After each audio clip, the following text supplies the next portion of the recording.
నేను రామలింగేశ్వర ఫ్యాక్టరీలో సూపర్వైజర్గా పనిచేస్తున్నానండి. నేను బండి గుడ్రాల బండి పక్కా బిల్లుతో ట్యాక్స్ ఇన్వాయిస్ వేబిల్తో బండి ఇక్కడ చెక్ పోస్ట్ కాడికి రావడం జరిగింది. వీళ్ళు చెక్ చేయడం జరిగింది. బిల్లు చెక్ చేసిన తర్వాత ఇక్కడ బండి పాస్ అవ్వడం జరిగింది. ఇక్కడ నుంచి బండి బయలుదేరాక ఎస్ఆర్ గడ్డి దగ్గరికి వెళ్ళిందండి. అక్కడికి వెళ్ళాక ఈ బిల్లు ఒరిజినల్ బిల్లు కాదు, వాళ్ళు ఇచ్చిన బిల్లే ఇది. ఈ బిల్లు అనేది వాళ్ళు ఇచ్చిన బిల్లే ఇది. ఈ బిల్లు వాళ్ళు ఇచ్చిన తర్వాత ఈ బిల్లు ఇచ్చింది మేము కాదు, ఇది ఫేక్ బిల్లు, మీరు ఫేకుతోని డాక్యుమెంట్తోని మీరు బండ్లు నడుపుతున్నా అని చెప్పి 30 మంది మూకుమ్మడిగా నా మీద దాడి చేశారండి. ఎక్కడ పడితే అక్కడ కొట్టారు, చంపుతామన్నారు, బెదిరించారు, కత్తులు తీసుకొని పోయించారు, నా వెహికల్ లాక్కున్నారు, నా ఫోన్ లాక్కున్నారు, నా దగ్గర అమౌంట్ లాక్కున్నారు, భయంకరంగా కొట్టారండి. ఇది మొత్తం ప్రసాద్ చౌదరి గారి ఆధ్వర్యంలో జరిగిందండి. 1818 ఫార్చునర్ కారు, 9009 కారు, 2 కార్లు వచ్చి 15 మంది ఏఎంఆర్ సంస్థ వచ్చి ఒక్కడి మీద అర్ధరాత్రి 2ంటికి భయంకరమైన నన్ను కొట్టారండి. భయంకరంగా కొట్టారు నన్ను ఒక్కడిని కొట్టి మళ్ళీ నన్ను లారీలు ఎక్కించుకొని ఇంత రాళ్ళు నేను ఎక్కడ పారిపోతా అని చెప్పి నన్ను బెదిరించి సంపుతామని బెదిరించి, నీ ఓనర్ ఎవరు, నువ్వెవరు, రండి అసలు మీ సంగతి తెలుస్తాం, మీరా మేమనేది మూకుమ్మడిగా దాడి చేశారండి.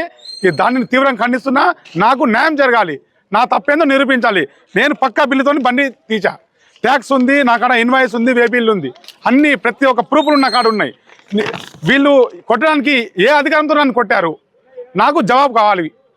ఈ సంస్థ ఏఎంఆర్ అనే సంస్థ నాకు జవాబు చెప్పాలి. ప్రసాద్ చౌదరి గారు వచ్చేదాకా ఏ చెక్ పోస్ట్ కానీ ఇక్కడ నుంచి ఇటు దాకా ఏ చెక్ పోస్ట్ కానీ తిరగడానికి వీల్లేదు. అతను రావాలా, నాకు సమాధానం చెప్పాలా, అప్పుడు చెక్ పోస్ట్ ఓపెన్ చేయాలా. నా తప్పుంటే నేను దేనికైనా రెడీ. నేను ఎటువంటి తప్పు చేయలేదు, నా మీద నన్ను దాడి చేయడం ఎందుకు మీకు?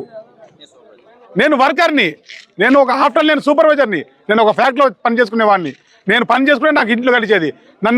నన్ను ఈ విధంగా కొట్టి చేస్తే నేను నా కుటుంబాన్ని ఎలా పోషించుకోవాలి సార్? ఏం చేయాలి నేను ఇప్పుడు? నా పరిస్థితి ఏంటి సార్? ఇక్కడ గుద్దారు సార్. ఇంకా ఈ 2 చేతులు ఇట్లా బ్యాక్ సైడ్ పట్టుకొని, నలుగురు ఇట్లా చేతులు పట్టుకొని ఇక్కడ మోకాలతో గుండెల మీద అన్నారు. నా ప్రాణం పోతే ఎవరు సార్ దీనికి బాధ్యులు? ఏమొస్తా బాధ్యురా? నాకు ఎవరు అన్నం పెట్టాలా? నేను ఏ పూటగా ఆ పూట నేను సంపాదించుకుని తినేవాడిని సార్. నాకు ఎవరు రెస్పాన్సిబుల్? నేనేం చేయాలా? నా కుటుంబాన్ని రోడ్డు పడితే ఎవరు ఏమర్ వచ్చి కాపాడతారా నా కుటుంబాన్ని? లేకపోతే ప్రసాద్ చౌదరి గారు వచ్చి కాపాడతారా? లేకపోతే జిల్లాని ఇన్ఛార్జ్ వారికి వచ్చి కాపాడతారా? భయంకరంగా కొడతారండి. నా డిమాండ్ ఒకటే సార్, నన్ను ఎందుకు కొట్టారు, ఏ కారణం వల్ల కొట్టారు, నాకు ఆన్సర్ కావాలా. ప్రసాద్ చౌదరి గారు వచ్చి నాకు ఆన్సర్ చెప్పాల్సిందే. ఆయన చెప్పేదాకా నేను ఇక్కడే ధర్నా చేస్తా. నా పిల్లలతో వచ్చి ఇక్కడే ధర్నా చేస్తాను సార్.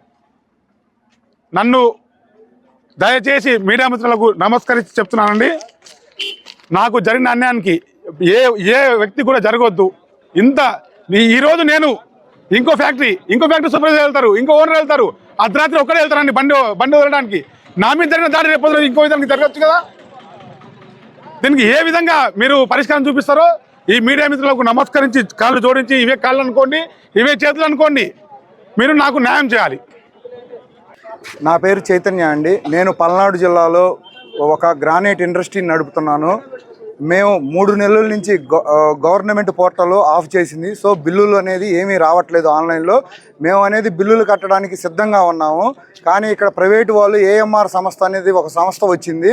ఏఎంఆర్ సంస్థ అనేది మేము ఆన్లైన్లో అమౌంట్ కట్టి బిల్లులు ఆన్లైన్లో అమౌంట్ కట్టి మేము తీసుకోవడానికి కూడా సిద్ధంగా ఉన్నాం.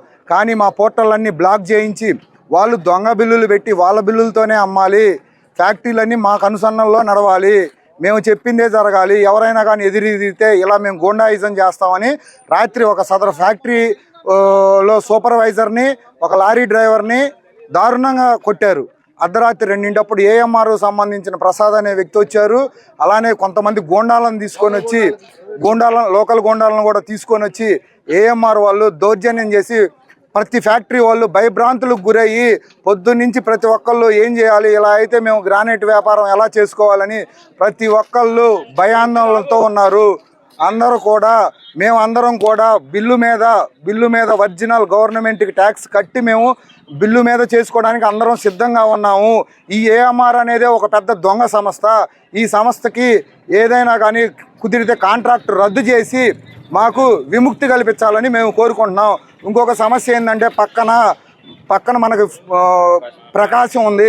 ప్రకాశం బోర్డరు మన పల్నాడు బోర్డరు రెండు ఒకటి. అక్కడేమో ఏఎంఆర్ వాళ్ళు వాళ్ళే వితౌట్, మేమే ఇటు నుంచి బోర్డర్ నుంచి పోయాయి మాయి వితౌట్లు అని చెప్పి వాళ్ళని వితౌట్లు ఇచ్చి వాళ్ళని ప్రోత్సహించి వాళ్ళని పంపిస్తున్నారు. మా వాళ్ళని మేము కూడా వితౌట్లోనే చేయాలని చెప్పి వాళ్ళు మా బళ్ళు ఆపి బలవంతంగా ఫ్యాక్టరీ ఓనర్లను కొడుతున్నారు. దీని గురించి ఏదైనా కానీ గవర్నమెంట్ గట్టిగా చర్య తీసుకొని ఏఎంఆర్ వాళ్ళని ఇక్కడి నుంచి విముక్తి కల్పించాలని ఫ్యాక్టరీస్ తరఫున అందరికీ ఎన్డీఏ కూటమి